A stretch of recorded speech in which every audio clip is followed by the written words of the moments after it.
जय झूलेलाल दोस्तों, अॼु असां ठाहींदासीं सिंधी पुलाव। ॾाढी आसान सी रेसिपी आहे। भाॼी बि न हुजे, सिर्फ़ु इहे पुलाव और पापड़ हुजनि त मज़ो अची वञे। अचो शुरू था कयूं पिया। जय झूलेलाल दोस्तों, मां मुस्कान आहूजा और तव्हांजो स्वागत आहे मुंहिंजे चैनल हुनर मुस्कान का ते। इहो उहो चैनल आहे जिते तव्हांखे सिंधियत सां रिलेटेड सभु वीडियोस मिलंदा। रेसिपी शुरू था कयूं। उन जे लाइ सभिनी खां पहिरियों असां खणंदासीं बसर और इनखे असां ॾिसो हिन तरह छिले करे कटींदासीं। हिते मां खया आहिनि 4 बसर।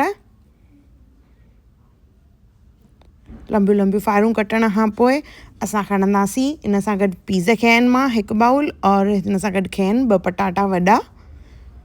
इनखे नंढनि टुकरनि में कटींदासीं। जीअं मां ॿुधायो, इहे असां जेके पुलाव ठाहियूं था पिया, इन सां भाॼी जी ज़रूरत न पवंदी, त इन में असां कुझु भाॼियूं विझंदासीं जीअं पुलाव टेस्टी ठहनि। हाणे खणंदासीं सिपरी, उन में विझंदासीं तेल 1 केवी, 1 चमचो जीरो, 2 तेज पत्ता, उन सां गॾु कारा मिर्च, सॼा गरम मसाला विझणा आहिनि इन में। उनखे हल्को सो भुञंदासीं। उन खां पोइ जेको असां बसर कटे रखियो होसीं उहो विझंदासीं। इन जो दाग पचाइणो आहे। दाग पचाइणो आहे मतिलबु बसर खे असांखे डार्क ब्राउन करिणो आहे।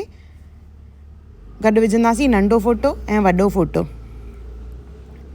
सो भुनी भुनी हिन तरह ब्राउन थी वेंदा असांजा बसर, त इन में विझंदासीं असां पटाटा जेके कटे रखिया हुआसीं।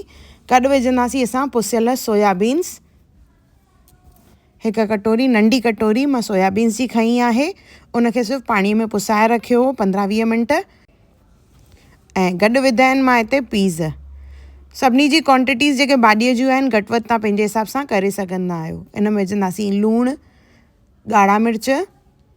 बसि इन्हनि ॿिनी शयुनि जो ई इस्तेमालु करिणो आहे। जेको पुलाव में जेको कलर ईंदो, जेको असां दाग पचायो आहे, मतिलबु त जेको असां बसर खे ब्राउन कयो होसीं, उन जे करे इन में कलर ईंदो।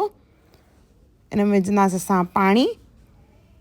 सोयाबीन्स खे पुसायो होसीं असां, त चांवर जेके असां विझंदासीं उन जा डबल असांखे पाणी विझणो आहे। और उन खां पोइ 1 कटोरी एक्स्ट्रा,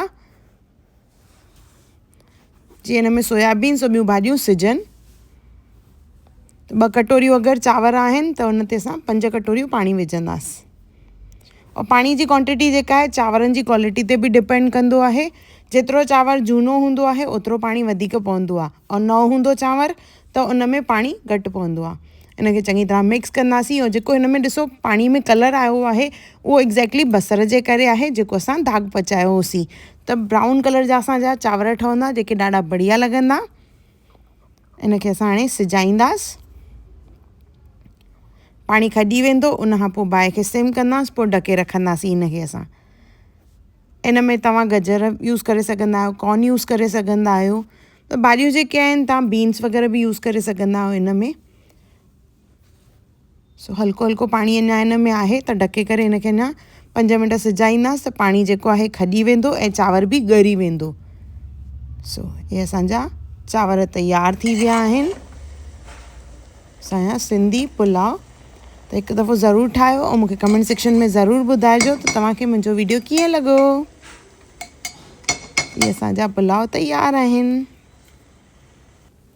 अगरि तव्हांखे मुंहिंजी वीडियो पसंदि आई हुजे त उनखे लाइक कजो, शेयर कजो और सब्सक्राइब कजो। और मुंहिंजी ईंदड़ वीडियोस खे ॾिसण जे लाइ बेल आइकॉन ज़रूरु क्लिक कजो। और फेसबुक और इंस्टाग्राम ते मूंखे ज़रूरु फॉलो कजो। और जीअं मूंखे हमेशह साथ ॾिनो अथव, तीअं हमेशह मूंखे साथ और प्यार ॾिजो। और मुंहिंजो वीडियोस ॾिसण लाइ तव्हांजो तहे दिलि सां धन्यवाद। जय झूलेलाल।